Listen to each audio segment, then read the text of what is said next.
Good morning and welcome back again. I'm Miss Sandari and this is Science Equals Fun. Okay, what do you do when you feel thirsty? The first thing that will come into your head is to go and get some water. Today's lesson is about water. Water uses. Is water important for us? Of course it is. For what? Personal uses, agriculture, and industry. Okay, and even for your own body. 75% of your body is filled with water. So water is very important for us. Okay, now let's talk about the structure of water molecule. All of us know that water molecule it is a combination of one oxygen atom with two hydrogen atom.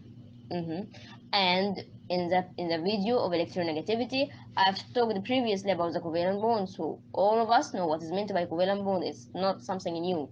Okay, so here covalent bond, where we can find covalent bond between oxygen atom and hydrogen atom.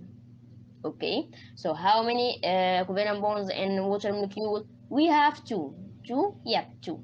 Okay, one of them between the oxygen atom and one of the hydrogen atom, and the other covalent bond between the same oxygen atom and the other hydrogen atom. So how many covalent bond? I'm sorry, how many covalent bond in the water molecule? We have two covalent bonds. So we have two single covalent bonds.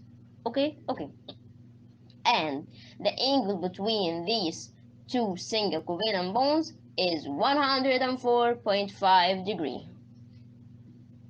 So, water molecule is a combination of one oxygen atom with two hydrogen atoms.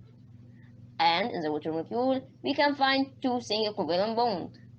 The angle between these two single covalent bonds is 104.5 degrees. Hope this is clear.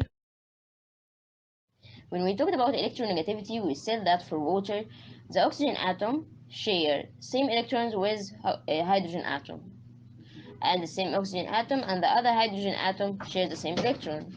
So we say that they have a covalent bond between oxygen and the hydrogen, and the same oxygen and the other hydrogen.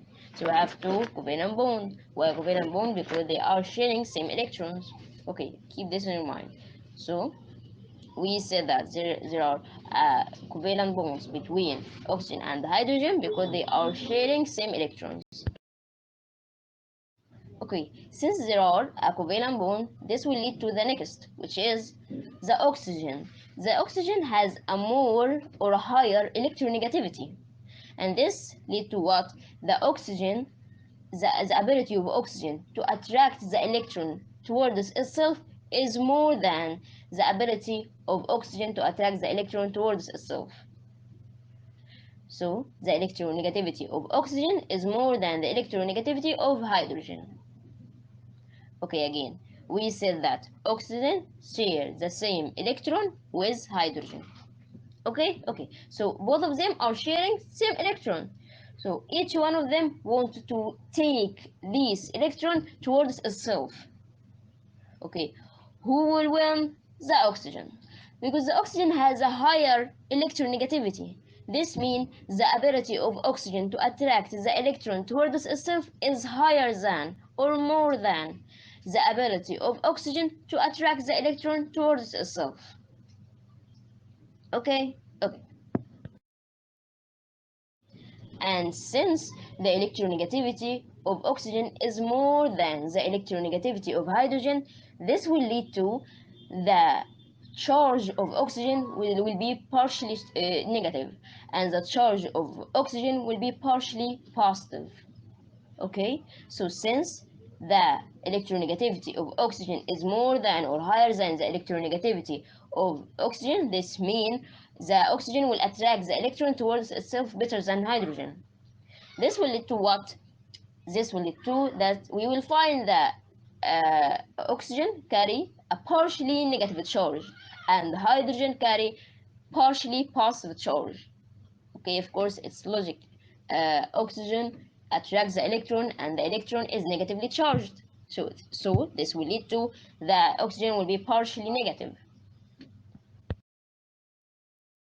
And since we said that oxygen has a partially negative charge and the hydrogen has a partially positive charge, this will lead to the partially negative charge on oxygen will be attractive to the partially positive charge on hydrogen.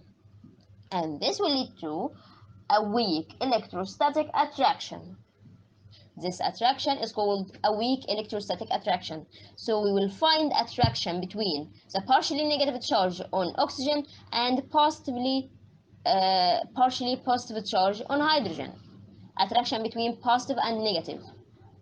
Attraction between positive and negative. This attraction is weak electrostatic attraction.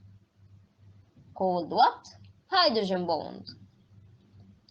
So, again, we all of us know that oxygen carry partially negative charge, partially negative charge, and hydrogen has partially positive charge. Okay, as usual, there will be attraction between negative and positive. This weak electrostatic attraction is called hydrogen bond. The previous 4 slides you will not be asked about, okay? It's just to explain the electrostatic attraction. So when I say weak electrostatic attraction, you imagine that we have positive and negative charge and there's attraction between them, and this is called the weak electrostatic attraction. This all to imagine just what is meant by electrostatic attraction. Okay, but what you will be asked about is this. Okay, we have 2 types of bonds, covalent bond and hydrogen bond. When we're talking about the water molecules, the same water molecule, this means that we're talking about covalent bond. The bond between the atoms of the same water molecule is called covalent bond. So we have one water molecule, O and 2H. Okay? Okay. The bond between the oxygen and the hydrogen in the same molecule is called covalent bond, while the bond between two water molecules will be hydrogen bond. So there's such a difference between covalent bond and hydrogen bond. Covalent bond between the atoms of the same molecule. Hydrogen bond between two different water molecules. So you have to differentiate between covalent bond and the hydrogen bond. Okay, so what is meant by hydrogen bond? It's a weak electrostatic attraction. So, and we previously have talked about electrostatic attraction. What is meant by electrostatic attraction? And as I have said, you will not be asked about what is meant by electrostatic attraction. I just have explained it to keep it in your mind. So when I say electrostatic attraction, you imagine positive, negative attraction, weak electrostatic attraction, and this is all. Okay, so hydrogen bond, it's electrostatic, a weak electrostatic attraction force. Okay, that originates between the molecules of polar compounds. So just focus on this. He's saying the molecules originates between the molecules. So like water molecule and another water molecules. Okay, so hydrogen bond between water molecules. Okay, it's a weak electrostatic attraction force that originates between the molecules of polar compounds. Now, are you ready to talk about some water properties? Let's go. Let's start by physical properties of water. Water can exist in 3 states: solid as ice, liquid as water, gas as water vapor. So water exists in 3 states. Let's move to the second physical property of water, which is water is a good polar solvent. This means what? This means that most of ionic compounds, such as sodium chloride or NaCl or table salt. Okay, sodium chloride or NaCl or table salt is just one example of ionic compounds. And we said that most of ionic compounds dissolve in water.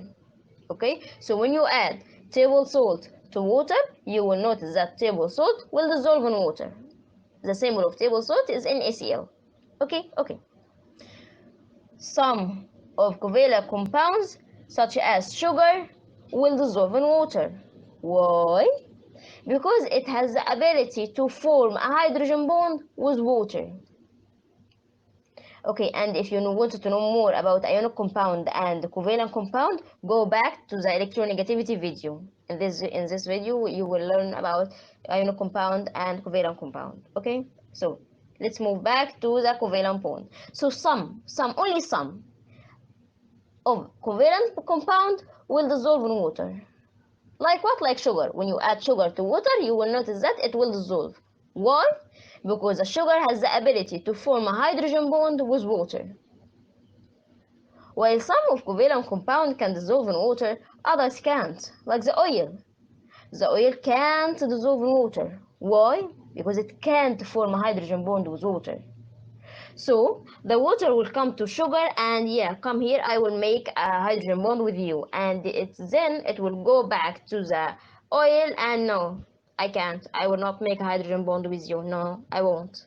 So some covalent compounds such as sugar dissolve in water, while others don't. What's meant by others? Like oil, kerosene, and etc. So some of them dissolve in water like sugar, some of them don't, like oil. Okay, so most of ionic compounds dissolve in water. Some of covalent compounds dissolve in water. Ionic compound like what? Like table salt, sodium chloride. Covalent compounds that dissolve in water like what? Like sugar. Okay. And if you ask you, give reason. Some covalent compounds such as sugar dissolve in water. Why? Because it can form a hydrogen bond with water. Okay, this all for today. If you have any inquiries, comment below, and thank you.